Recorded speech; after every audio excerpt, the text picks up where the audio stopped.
when you look at what's actually proposed and you drill down through it and you sort of look at the evidence of what taxes like that have collected here in other countries, you see they just don't work. So 15 years ago, there were about 12 countries in the OECD with wealth taxes. Now there's 4. Why is that? It's because they don't bring in much money. The problem with wealth taxes is that a lot of wealth is held in private companies, and private companies often don't produce much income. Imagine you're an entrepreneur, you've created this business, on paper it's worth 100 million, a billion, but it's not making any money yet.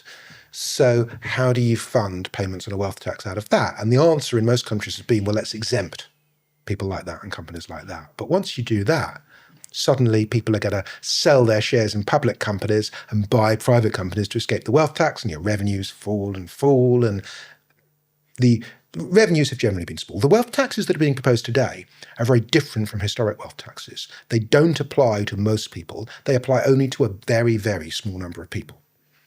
And no one in the world has created taxes like that before. So looking at the history is not much of a guide. These are very different and dangerous taxes. And the reason they're dangerous is you'd be relying on just a few thousand people to pay a lot of that tax.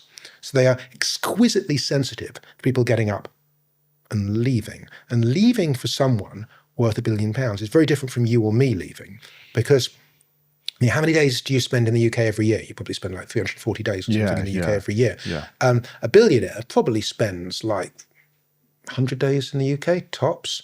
And if they reduce the number of days they spend in the UK by a couple of weeks, they're not UK tax resident.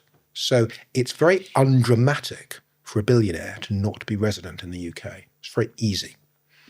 So if you suddenly create a tax, which means they're going to have liabilities of tens of millions, even hundreds of millions a year, what do you think they're going to do?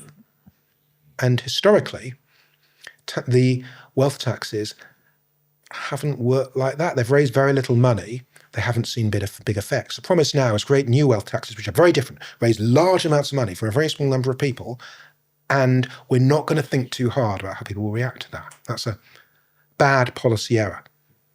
Take Spain. A lot of people say we should copy Spain's wealth tax. Spain introduced a wealth tax on extraordinarily large fortunes, they call it. This tax raised last year 600 million euros, an absolute pittance. So when people turn around and say we can have a wealth tax modelled on that and raise 25 billion quid, come on. So yeah, wealth taxes historically have not done anything like what they're promised to do, and the people pushing them are not doing any real thinking, any real analysis, not showing any imagination. For them, it's a nice line that performs well in focus groups, performs well in polling. That was a clip from our chat with tax expert Dan Needle. If you want to watch the full episode, you can click right here.